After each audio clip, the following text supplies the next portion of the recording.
Hello and welcome to another video. Now, I wasn't exactly planning on making this video at first because I usually prefer making more positive, lighthearted stuff, but I feel like this is something that needs to be addressed and discussed. So, from the title of this video, you can probably tell what I'm going to be talking about. And that is that there is a really large part of the fandom that's also a really loud part of the fandom that's kind of toxic. Without the kind of, it's actually toxic. So today I thought I would just hop on here and talk to you guys about what the toxic part of the fandom is like, what those fans are like, my own experience with toxicity in this fandom, and what's going on right now with those toxic fans and who it's affecting. So, there's this really good entry on the Percy Jackson wiki that is really informative and really interesting that I'll link down below because it really helped clear my thoughts and put them into actual words. And they describe a toxic fan as an individual that possesses 3 characteristics that differentiates them from what we would call a normal fan. And those characteristics are possessiveness, entitlement, and a feeling of superiority.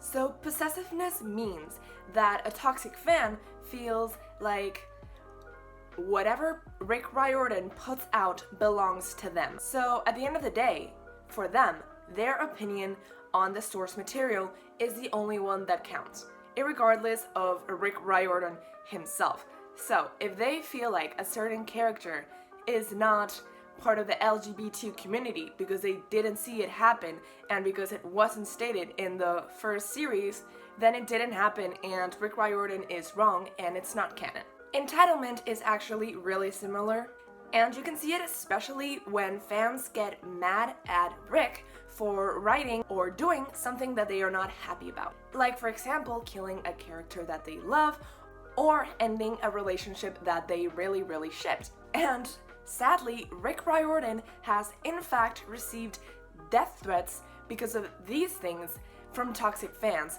especially after the release of The Burning Maze. So you know what I'm talking about. And finally, superiority is when someone who doesn't like the same thing as you do, or just feels neutral about it or dislikes it, is a hater. They're not someone with their own opinions. They're just a hater or a fake fan. So basically, for a toxic fan, if you don't agree with anything they say or think, you're just inferior. Your opinions are not as good as mine, and you're simply a fake fan and a hater. So in my opinion, the worst thing about these toxic fans and that toxic part of the fandom is that these fans feel so very entitled to their opinion and feel like their opinion is so much more superior to everyone else's that they become the loudest part of the fandom. And in doing so, they drown out any positive parts of the fandom or parts of the fandom that are just clearly neutral. So what this means is that even though, let's say, 75% of the fandom is either okay or doesn't really mind Rick Riordan, let's say, killing of a character, the other 25% of the fandom really cares and is really against it. So that 25% of the fandom is super vocal, like the whole 25%. While from the other 75%, let's say that maybe not even half of those people care enough to talk about, and from the other ones, only 20 to 25% actually speak up and say what's on their mind, because when you like something or when you're neutral about it, you don't feel as much of a need to express your opinion everywhere and defend yourself. So that's what leads to that 25% of the fandom, which happens to be the smallest one, to actually be the loudest one. So now I'm going to talk to you about my own experience with this fandom. As someone who has been a part of the fandom since 2012, I'm really disappointed in us. Most of all because I see where those toxic fans are coming from. Those toxic fans, as you've all probably guessed, what they complain about the most and what they care about the most are the ships.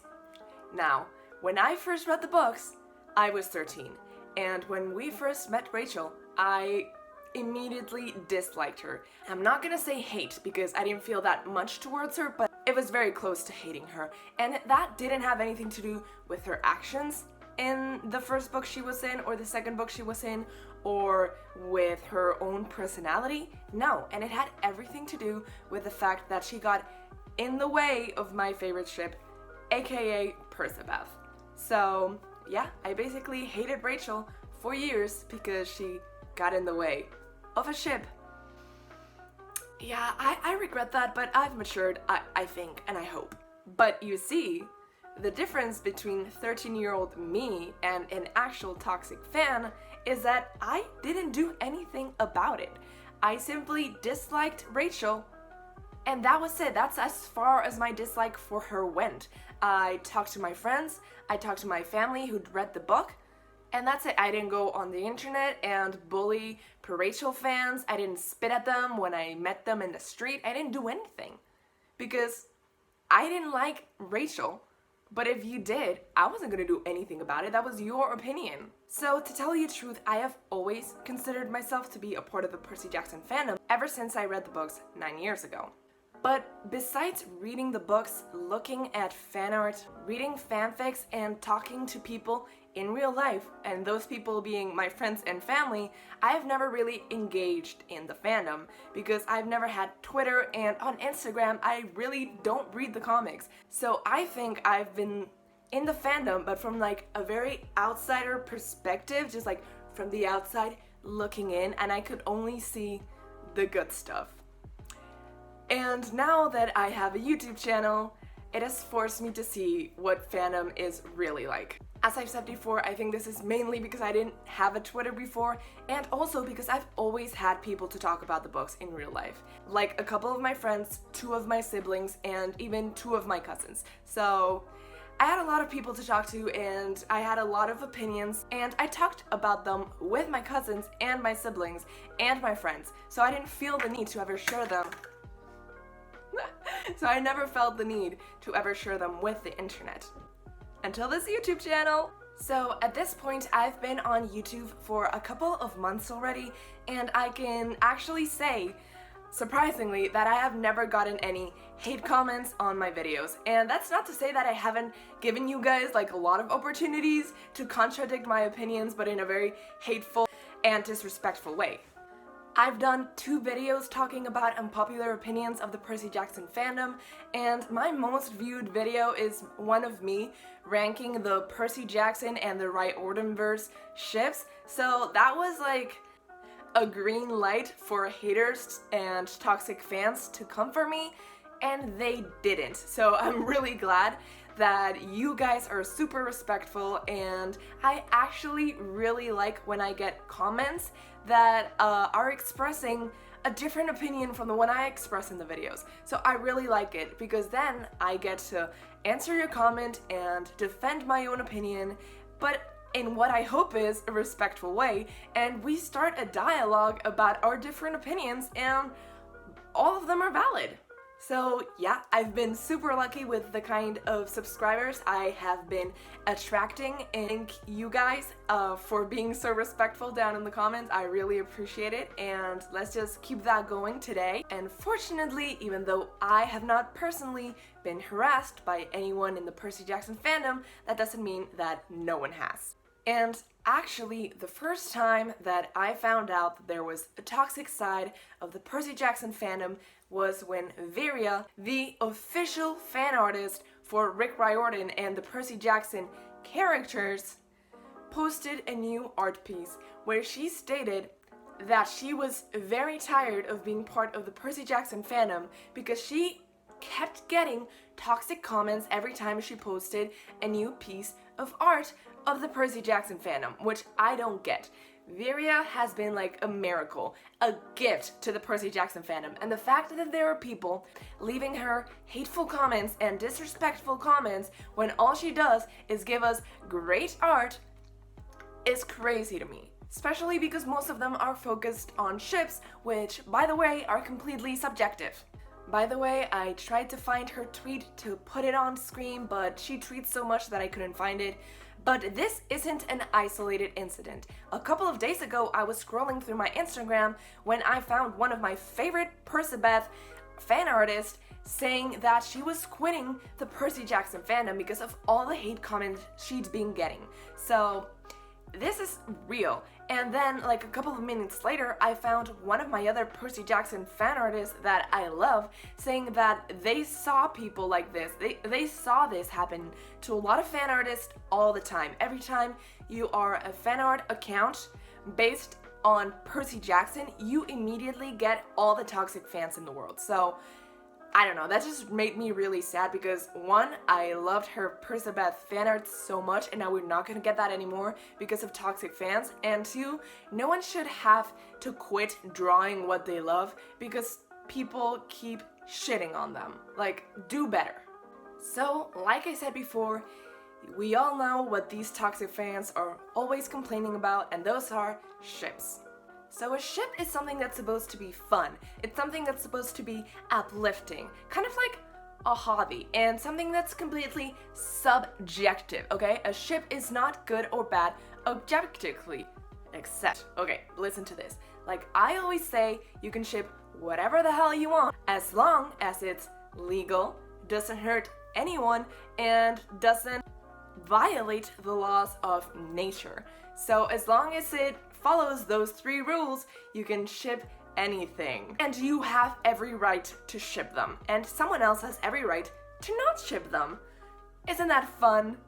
And isn't that completely obvious? Well, it isn't to some people. Surprising. So what if I decide to ship Jason with a brick instead of with Piper? That's literally my opinion. And to people who ship Piper and Jason, I say, you do you. And even though I have never shipped them, you still have every right to ship them. And I'm not gonna shame you for it. I mean, it's your ship. Like, I'm happy you found a ship that you like and you support. Like, good for you. So far in my YouTube career, I have found exactly 2 comments about people being actually harassed for liking, not liking, or being neutral about a ship. That ship being, of course, Percabeth, our favorite ship and apparently the most toxic one. Now, you might feel like 2 comments is not a lot, but I think that's 2 comments too many. Especially when you consider, because I feel like a lot of people tend to forget, that Percy Jackson is this book series intended for middle graders. I know that most of the original fans of the series are adults now, like I am adult. The new fans, like most of the new fans, if not 99% of the new fans, are actual middle graders. So that is to say, kids. They're kids, okay? And we are exposing them to a fandom that literally sends death threats to someone who does not ship Percabeth. So, not exactly healthy and very, very irresponsible. So please, if you are a mature fan, if you are an older fan, please don't spread this hate because this is a fandom intended for middle schoolers. So not even teenagers, literal children. So I feel like I've been rambling for hours, even though I probably haven't. And this video is probably gonna be hella long, but I just feel like I had to say something, even though you probably don't care. So, in conclusion, I want you to know that what makes someone toxic is being super possessive over the source material, feeling like they are entitled to everything in the fandom, and feeling like their own opinions are superior. Now, I also want you to know that liking a character, disliking a character, shipping or not shipping a couple is not toxic. It just makes you someone who has their own opinions. The only thing that makes you toxic is if you don't respect someone who has a different opinion from you. Everyone has the right to their own opinion.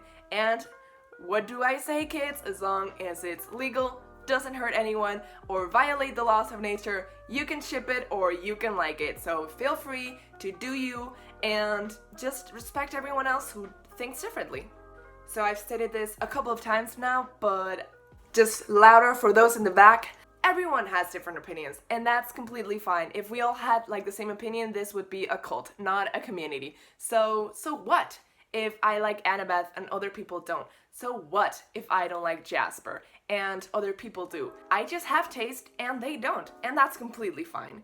So thank you for watching this video. It really means a lot, so please leave a like if you like this.